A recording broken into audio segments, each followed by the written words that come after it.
Local governance from forum polity PDF। So इसमें कुछ कुछ अदर इम्पॉर्टेंट है जो कि हमारे नोट से अलग है। उसमें क्या याद रखना है कि अंडर द ब्रिटिश रूल जो लॉर्ड रिपन्स रेजोल्यूशन 1882 में held as a Magna Carta of local self government, और इन्हीं को father of local self government in India भी कहा गया है, किसको, लॉर्ड रिपन्स को।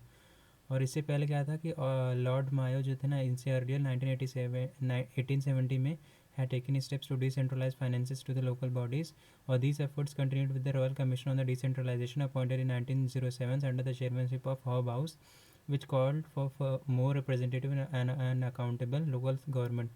However, it was only in 1919 under the Montagu-Chelmsford reforms that local self-government came under the provincial control. This model was partially retained in the government of India act 1935। सो याद रखना है।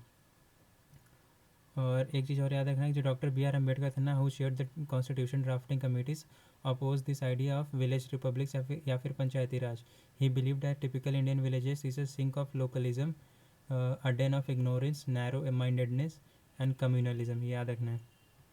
और इनका पंचायती राज इंस्टीट्यूशन के बारे में जान लेते हैं। So the term panchayat is derived from Sanskrit word panch मतलब 5 एंड आयत मतलब असेंबली, ठीक है ना। Traditionally referring to the council of 5 elders chosen by communities to resolve disputes and oversee local matters. और इनका objective of Panchayati Raj institution क्या है, इंक्लूसिव पार्टिसिपेशन को बढ़ावा देना होना, self strength and self governance, और प्रायोरिटाइज सोशल जस्टिस पे प्रायोरिटाइजेशन करना। और अब देखते हैं इसमें ना हम देखते हैं evolution of Panchayati Raj institution after independence में, उसमें कमिटी वाइज हम देखते हैं। सो इनका एक कंपैरिजन चार्ट दिया है, जैसे कि जो पहले था ना बलवंत राय मेहता कमेटी जो कि 1957 में था। इसमें क्या कहा था इसने, 3 टियर सिस्टम होगा जो कि ग्राम पंचायत विलेज लेवल पे, पंचायत समिति ब्लॉक लेवल पर, ज़िला परिषद डिस्ट्रिक्ट लेवल पे, और indirect election at the block and district levels होगा। Genuine transfer of power and responsibility, और ज़िला परिषद जो होगा ना एज एन एडवाइजरी बॉडी होता है। और संथानम कमेटी जो 1963 में था, इसमें क्या था, Panchayati Raj institution should have powers to levy taxes like land and home taxes. और इसने क्या कहा था, creation of Panchayati Raj finance corporation to handle financial needs, ये भी याद रखना है। फिर उसके बाद 1978 में अशोक मेहता कमेटी आया जो कि 2 टियर सिस्टम इसने रिकमेंड किया। इसमें क्या था कि ज़िला परिषद डिस्ट्रिक्ट लेवल पे और मंडल पंचायत ग्रुप ऑफ विलेजेस होना चाहिए, और ज़िला परिषद एज अ एग्जीक्यूटिव बॉडी, ठीक है ना। और direct participation of the political parties in the elections, constitutional recognition to Panchayati Raj institution, ये भी दिया। और 1985 में क्या आया, GVK राव कमेटी आया जो कि ज़िला परिषद as a key institution for development planning and management इसने कहा था। और इसने creation of district development commission बोला, और regular elections to Panchayati Raj institution, ये भी कहा। और 1986 में LM सिंघवी कमेटी आया जो कि constitution recognition for Panchayati Raj institutions, और Gram Sabha as an embodiment of direct democracy, more financial resources for village panchayat का। इसके बाद 1988 में थंगौन कमेटी आया जो कि 3 टियर सिस्टम विद जिला परिषद एज अ की प्लानिंग एजेंसी कहा, और fix tenure for 5 years of Panchayati Raj institution, और state finance commission for devolution of funds, reservation for SC STs and women. और 1988 में ही गडगिल कमेटी भी आया जो कि constitution status for Panchayati Raj institution दिया, direct election for all levels कहा, और Panchayati Raj institutions responsible for socio economic development plans, state election commission to conduct Panchayati Raj elections. Constitutional status भी इनको मिल गया 73rd अमेंडमेंट एक्ट 1992 में। एक चीज़ याद रखना है कि जो पंचायती राज जो दिवस है ना, वो 2010 से मनाया जा रहा है, every year on 24 April has been celebrated as the national Panchayati Raj Diwas by the ministry of Panchayati Raj, और this is done to commemorate the 73rd amendment which came in to effect on this date 24 April 1993 में आया था, ठीक है। और की provisions of 73rd amendment act में क्या था कि the act added the new part 9th to the constitution titled the panchayats, covering provisions from article 243 to 243O, and a new 11th schedule covering 29 subject, ठीक है ना, याद रखना है। और with in the functions of the panchayat, ये याद रखना है। और मैंडेटरी प्रोविजंस और वॉलंटरी प्रोविजंस भी इसने दिया। कुछ कुछ आर्टिकल 243 में क्या है, डेफिनेशंस दिए हैं कि जैसे कि जो district means the district in state, Gram Sabha means a body consisting of a person registered in the electoral rolls relating to the village comprised within the area of panchayat at the village level. Intermediate level क्या होता है? Means a level between the village and the district level specified by the governor of a state by public notification to the intermediate level for the purpose of this part. और पंचायत किसको कहते हैं? Means N institution of a local of self government constituted under Article 243B for rural areas. और panchayat area क्या होता है? Means the territorial area for a panchayat. और population क्या होता है? Means the population as ascertained to at the last preceding census of which the relevant figures have been published. A village क्या होता है? village means a village specified by the governor by public notification to be a village for the purpose of this part and includes a group of villages so specified. अब ग्राम सभा का देख लेते हैं जो आर्टिकल 243A में है. इसमें क्या याद रखना है कि जो ग्राम सभा में एक्साइज इसमें ना ग्राम सभा के ऐसे describe in article 243 have certain powers and responsibility eight the village level. याद रखना है बस. और जो आर्टिकल 243 भी है ना वो कॉन्स्टिट्यूशन ऑफ पंचायत के बारे में है. और आर्टिकल 243 जो है वो कंपोजिशन ऑफ पंचायत के बारे में याद रखना है. और इसी में जो आर्टिकल 243 बी है ना states that panchayat must be establish at the village intermediate and district levels in every state. और however in states with the population of 20 lakhs or less it is not mandatory to form a panchayats at the intermediate level. ये याद रखना है. एक चीज़ और याद रखना है जो आर्टिकल 243C है the state legislature can make laws regarding how panchayats are formed. The number of seats in the panchayat must be proportional to the population ensuring the representation of various state. ठीक है, याद रखना है. और आर्टिकल 243 जो है 43D जो है रिजर्वेशन ऑफ सीट से रिलेटेड है. इसमें क्या कहा गया कि seats in the panchayat must B reserve for SC and STs based on the population. और एक चीज़ और है कि at least 1/3 of the reserved seats must be set aside for SC ST women. Overall, at least 1/3 of all panchayat seats must be reserved for women and these seats also rotate. ये भी याद रखना है. रोटेशन पे होता है. The position of the chairpersons in the panchayats at various level must also be reserved for SC STs and women in proportion to their population and reserve offices should rotate. Term of Panchayati Raj institution कितना होता है? Duration of Panchayati Raj article 243E में दिया है. और इसमें इन्होंने कहा है कि lay down the that panchayat will last for 5 years. और election to form a new panchayat must occur either before the current term expires और within 6 months of its dissolution. ठीक है. If remaining term is less than 6 months no new election is required. If the panchayat is dissolve before it terms end the new panchayat will only serve the remainder of original term not a full new term. ठीक है, याद रखना है. और article 243F जो है ना वो डिस्क्वालिफिकेशंस ऑफ मेंबरशिप फॉर मेंबरशिप्स के बारे में है. सो इसमें याद करना है कि a persons can not be a panchayat member if they are disqualified under any state law related to the elections for state legislature. However, being under 25 is not a disqualification if a person is at least 21 years old. Article 243G जो है ना वो devolution of powers to Panchayati राज के बारे में है. सो इसमें याद रखना है कि article 243G states can give panchayat the power and authority they need to function effectively as self governing bodies. और आर्टिकल 243H जो है ना वो panchayat power to impose taxes के बारे में है. और आर्टिकल 243H में क्या है? Allow the state legislature to create laws enabling panchayat to manage their finances effectively. This includes authorizing panchayat to levy and collect taxes duties tolls fees within specified limit and procedures. Article 243I जो है ना वो state finance commission के बारे में है. इसमें क्या है कि the governor of the state must set up the state finance commission within 1 year और 73rd amendment 1992 and then every 5 years. इसमें याद रखना है कि जो share the states tax revenues between the state and panchayat and dispute this funds among different panchayat levels. ये भी याद रखना है. आर्टिकल 243J जो है ना वो ऑडिट ऑफ अकाउंट्स के बारे में है of panchayat. So article 243J states the state legislature can create laws regarding how panchayat should maintain and audit their accounts. Article 243K जो है ना वो स्टेट इलेक्शन कमीशंस के बारे में है. ठीक है ना. और इसमें कहा गया है कि 243 जो है ना इलेक्शन कमीशन के बारे में. इसमें क्या स्टेट इलेक्शन कमीशन के बारे में subject to rules of any law made by the state legislature, tenure of office and conditions of service of state election commissioner shall be determined by the governor. The state election commissioner shall not be removed from office except in the manner in like manner and on the like grounds as high courts. The condition of service of the state election commissioner uh, shall not be varied to his disadvantage after his appointment. The governor must provide necessary staff to the state election commissioner when requested. Article 243L जो है ना P R Is in union territories के बारे में। इसमें क्या याद रखना है, the president can issue a public notification to make exceptions and modifications to these rules for any union territories. Article 243M जो है ना एप्लीकेबिलिटी टू सर्टेन एरियाज़ है, मतलब कि part not to apply to certain areas. इसमें according to article 243M the provisions related to the panchayats do not apply to the scheduled areas and tribal areas is specified in article 244. They also do not apply to Nagaland, Meghalaya, Mizoram and hill areas of Manipur where district councils are established.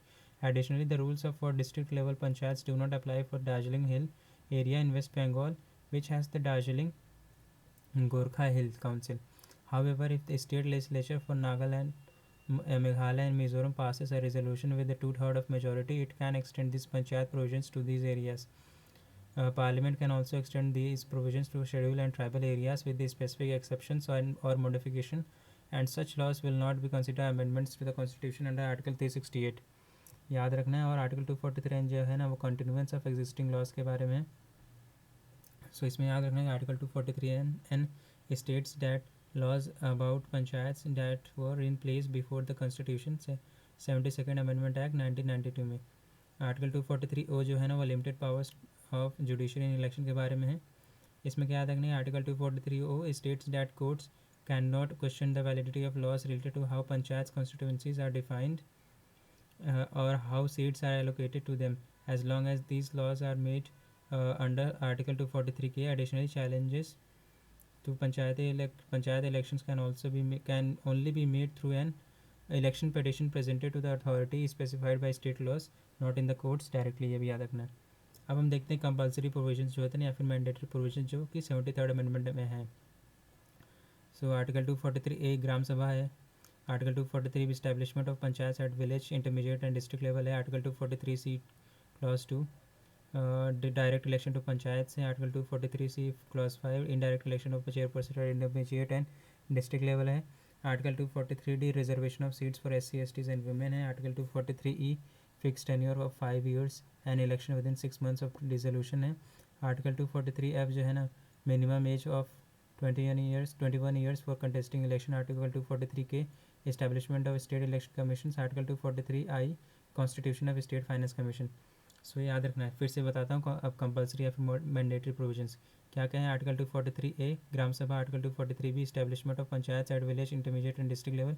Article 243 clause 2 direct election to panchayat. Article 243C clause 3 indirect elections of chairperson at intermediate and district level. Article 243D reservation of seats for SC STs and women. Article 243E fix tenure of 5 years and election within 6 months of dissolution. Article 243F minimum age of 21 years for contesting election। Article 243K establishment of state election commission। Article 243I constitution of state finance commission। सो ये याद रखना compulsory वाले। इनके अलावा जो होगा voluntary हो जाएगा। इसमें क्या क्या कुछ कुछ देख लेता हूँ। कुछ कुछ देखना क्या है वॉलंट्री प्रोविजन से एक बार रीडिंग कर लेता हूँ। endowing the Gram Sabha with the powers and function at the village level, determining the manner of election of the chairperson of the village panchayat, giving representation to the chairperson of village panchayat in intermediate panchayat or in the case of a state not having intermediate panchayat, और giving ये सब यहाँ मतलब compulsory के अलावा जितने भी थे कंपलसरी में ना हो, इसके अलावा जो भी हैं वो वॉलंट्री प्रोविजन। इसमें कुछ कुछ बहुत अच्छे हैं लेकिन वो वॉलंट्री ही है। और मैनी टाइम्स जो फंड्स होते हैं ना वो टाइट फंड्स होते हैं that can be utilize only for specific purposes. Panchayat have limited powers to impose taxes generating only about 1% of their revenue from local taxes. एक चीज़ और याद रखना है, 3 tiers of Panchayati Raj institution है। ग्राम पंचायत, पंचायत समिति एंड जिला परिषद है। और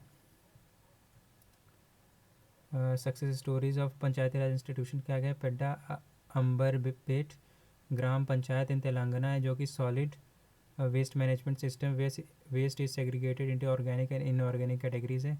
दूसरा क्या है सक्सेस स्टोरीज, केस स्टडी क्या है, माला ग्राम पंचायत केरला है जो कि for over 15 years the panchayat has work to achieve open defecation free status. और एक चीज़ और होता है principle of subsidiarity. It suggest that activities should be assign to the lowest capable level of government based on various factors, याद रखना है। अब हम देखते हैं पेसा क्या है, panchayat extension to schedule areas act 1996 के बारे में। सो PESA act 1996 officially called the provisions for of panchayat extension to schedule areas act was enacted to adapt the Panchayati Raj system to unique needs of the fifth schedule areas in India. The 73rd Constitutional Amendment Act 1992 introduced Part 9th Bhuria committee, ठीक है। ये panchayat PESA के से related है। PESA act applies to the 10 states that have fifth schedule areas. कौन कौन से? आंध्र प्रदेश, छत्तीसगढ़, गुजरात, हिमाचल प्रदेश, झारखंड, महाराष्ट्र, मध्य प्रदेश, उड़ीसा, राजस्थान, तेलंगाना। ये पेसा के 10 स्टेट्स हैं फिफ्थ शेड्यूल एरियाज में जो कि हैं, ठीक है। अब ऑब्जेक्टिव्स भी हैं इसी के। इनके सेलियंट फीचर ऑफ पेसा के कुछ हैं जो कि every village shall have the Gram Sabha, ये याद रखना है। और इसमें एक चीज़ और याद रखना है कि reservation for schedule tribes shall not be less than one half of the total numbers of the seats. Further, all seats of the chairpersons of the panchayats at all levels shall be reserved for the scheduled tribes. The state government may nominate such scheduled tribes that have no representation in panchayats at the intermediate level or panchayat at the district level, but such nomination shall not exceed 1/10 of the total numbers to be elected in that panchayat. The Gram Sabha or the panchayats at the appropriate level shall be consulted before making the acquisition of land in the scheduled areas for development project and before resettling or rehabilitating persons affected by such projects in the scheduled areas. However, the actual planning and implementation of the projects in the scheduled areas shall be coordinated at the state level. एक चीज़ और याद रखना है कि the recommendation of Gram Sabha और panchayat at the appropriate level shall be mandatory for a grant of prospecting licence और mining lease for minor minerals. यहाँ माइनर मिनरल्स इंपॉर्टेंट है, मिनरल्स नहीं। In schedule areas the prior recommendation of Gram Sabhas for the panchayat at the appropriate level shall be mandatory for grants of consensus for exploitation of minor minerals by auction. एक चीज़ और याद रखना है, the state legislature shell ensure that panchayat at the appropriate level and the Gram Sabha are endowed specifically with क्या क्या the power to enforce prohibition and to regulate the strict consumption of any intoxicant, the ownership of minor forest produce, and the power to prevent alienation of lands in the scheduled areas and take proper appropriate action to restore any unlawfully alien land and of scheduled areas, to manage the power to manage the village market, the power to exercise control over money lending to scheduled tribes, the power to exercise control over the institutional functionaries of all social sectors, the power to control the institutions and functionaries in the social sectors and local plans including the tribal subplans and resources, ठीक है। और significance तो mains perspective से important है। अब एक चीज़ देखते हैं, समता जजमेंट। समता जजमेंट 1997 में आया था, was the landmark decision by the supreme court of India in the case of Samatha versus state of Andhra Pradesh. The case involved the leasing of tribal land to the non-tribals, which was challenged by Samta organization. The court ruled that tribal lands in the scheduled areas could not be leased to non-tribals as it violated the protection under the 5th schedule of the Constitution and PESA Act 1996. The judgment affirmed the need to protect tribal and land rights, promote self-governance, and prevent exploitation of tribal areas. Associated challenges क्या है? 4 states Chhattisgarh, Jharkhand, Madhya Pradesh and Orissa haven't formed rules at all. याद रखना है कि अभी तक पेशा के इन्होंने रूल्स ही नहीं बनाए। कौन कौन से? छत्तीसगढ़, झारखंड, मध्य प्रदेश और Orissa. And no state has recommended the Panchayati Raj act as required. ये चैलेंजेस है। और एक चीज़ और क्या है याद रखना है, there are 2 different ministries in the union government, namely the ministry of Panchayati Raj and the Ministry of Tribal Affairs that have overlapping influence on the implementation of PESA and they virtually function in isolation. ये भी याद रखना है। अब tribal Panchsheel के बारे में देख लेते हैं। Tribal Panchsheel, Jawaharlal Nehru outline 5 principles known as the tribal Panchsheel to guide the policies approach towards the tribals. These principles are people, कौन कौन से principles हैं? 5. People should develop along the lines of their own genius and imposition of alien values should be avoided. Tribal rights in the land and forest should be respected. Teams of tribal should be trained in the work of administration and development. Tribal areas should not be over administered or overwhelmed with the multiplicity of schemes. A result should be judged not by statistics or amount of money spent but by the human character that is evolved. Urban local governance के बारे में देखते हैं. सो 74th constitution amendment act 1992 में आया, which came into force on June 1 June 1993, set up urban local bodies. It added a new part 9th A to the constitution titled the municipalities, comprising article 243p to 243zg. The act also added the 12th schedule, which lists 18 functional items of municipalities. अब देखते हैं हम लोग evolution of Gram urban local governance. So guilds, Paura, councils, Nigama, याद रखना है एक चीज़. Evolution में क्या याद रखना है? The first municipal corporation in India was setup in Madras in 1688, followed by similar institutions in Bombay and Calcutta in 1726. Later, as laid down earlier, the Lord Mayo's resolution of 1870, Lord Ripon's resolution of 1882, and Royal Commission on Decentralization of 1907 further advanced the cause of urban local governance.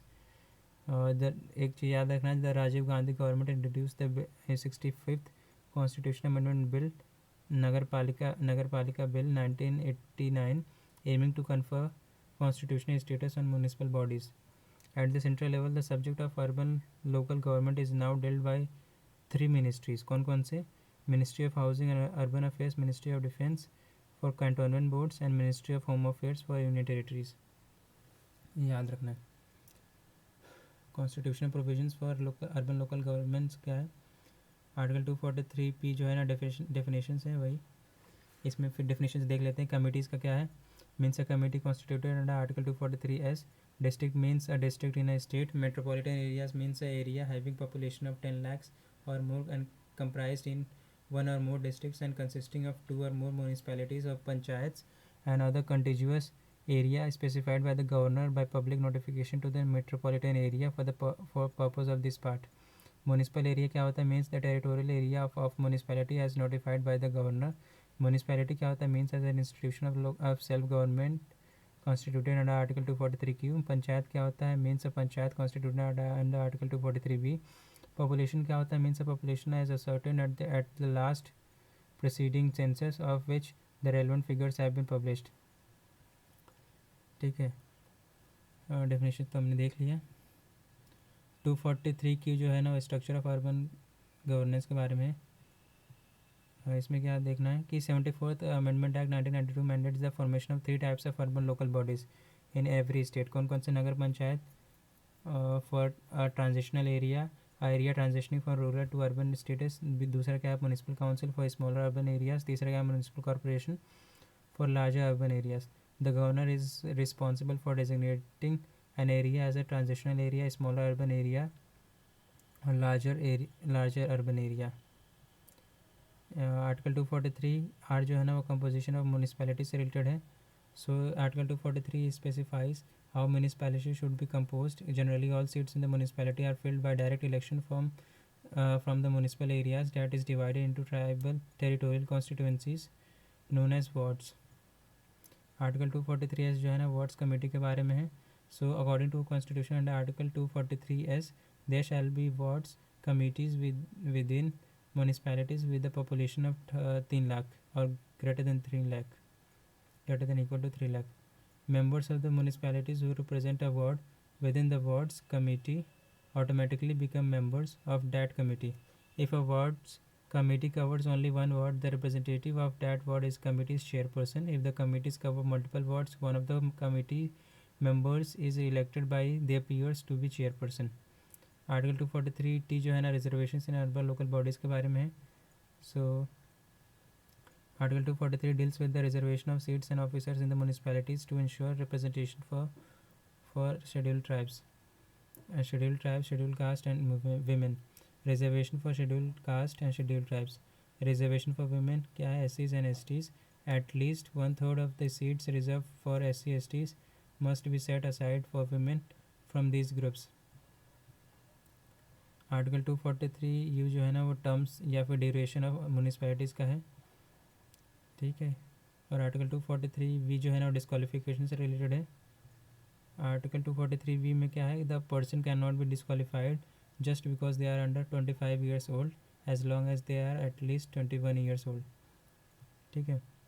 Article 243 W अपना power से related है। Article 243 X अपना funding of urban local bodies.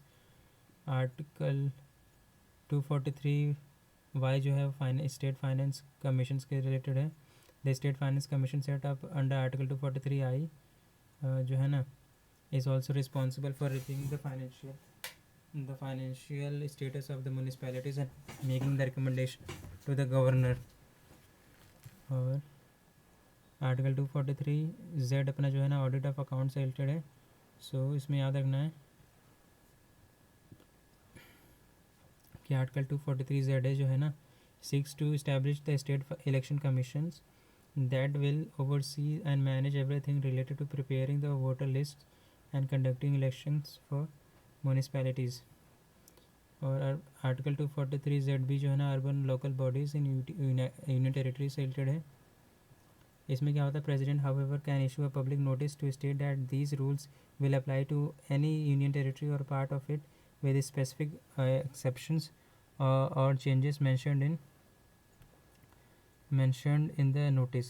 Article 243 Z C अपना application for this provisions to certain areas, मतलब कि part not to apply to certain areas. इसमें क्या क्या है कि the provisions outlined in this part of the law do not apply to certain designated areas, specifically does not affect the schedule areas and tribal areas mention in article 244। The functions and the powers of the Darjeeling Gorkha hills council established by existing laws for hill areas of Darjeeling in the West Bengal remain unaffected by these provisions।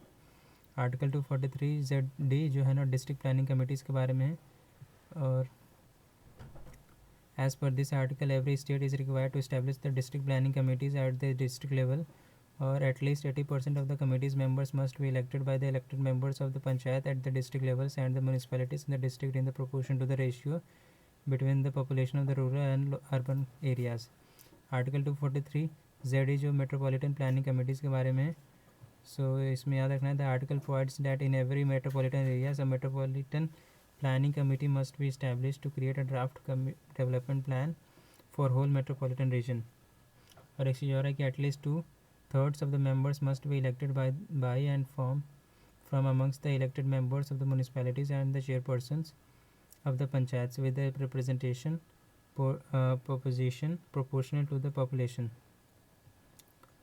और इसी में याद रखना कि article 243 Z जो है ना states that despites the new provisions for municipalities under 74th amendment act 1992 any existing laws related to the municipalities that were already in force in a state before the amendment will remain valid.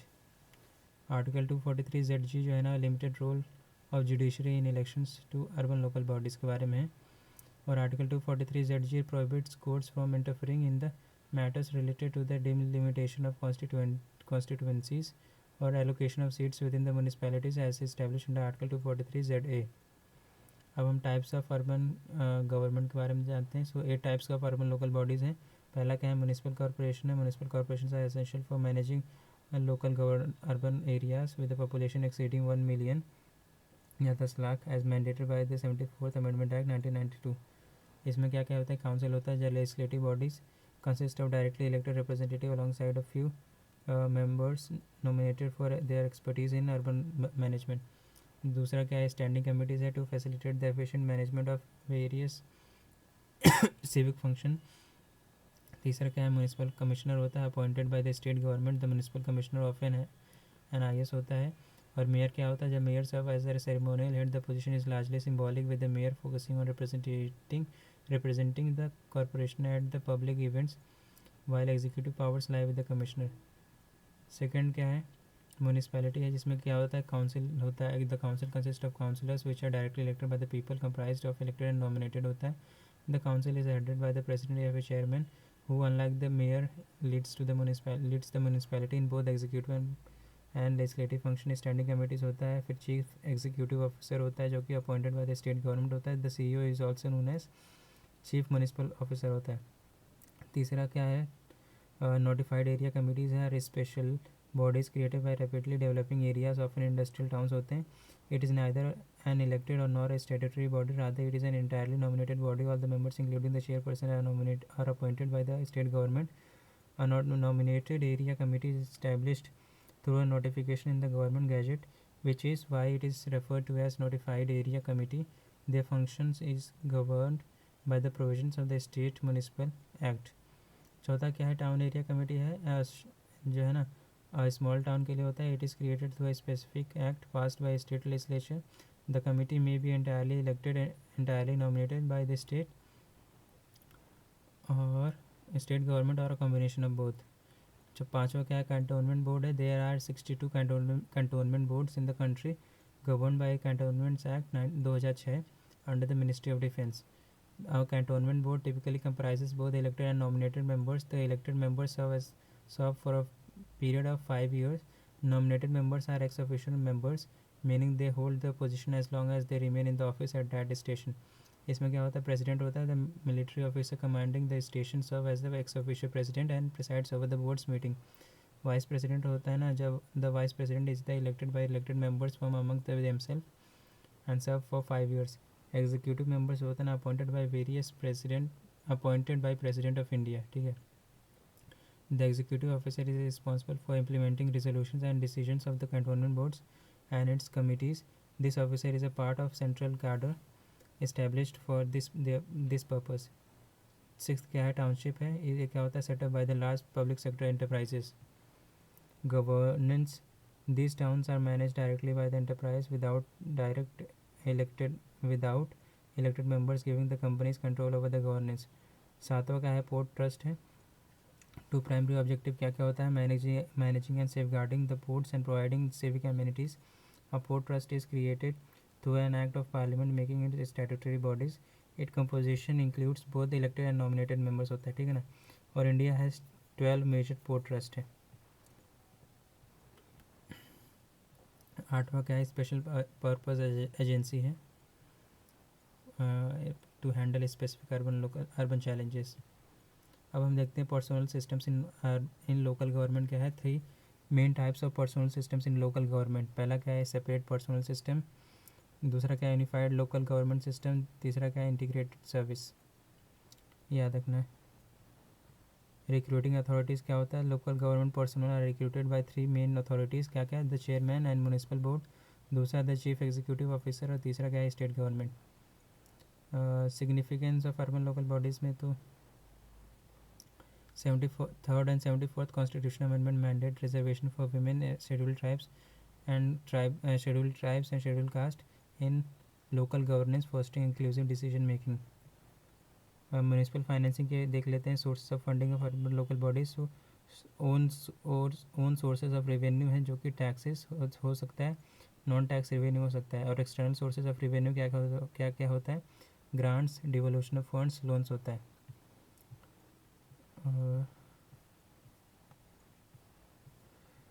एक चीज़ और यह है कि central council of local government. So Central Council of Local Government was established in 1954 under Article 263 of the Constitution of India. It was originally called the Central Council of Local Self-Government, but the term self-government was later replaced with the government in 1980s. The council is an advisory body that consists of the Minister of Urban Development from the government of India, who serves as a chairman and ministers responsible for local self-government from various states.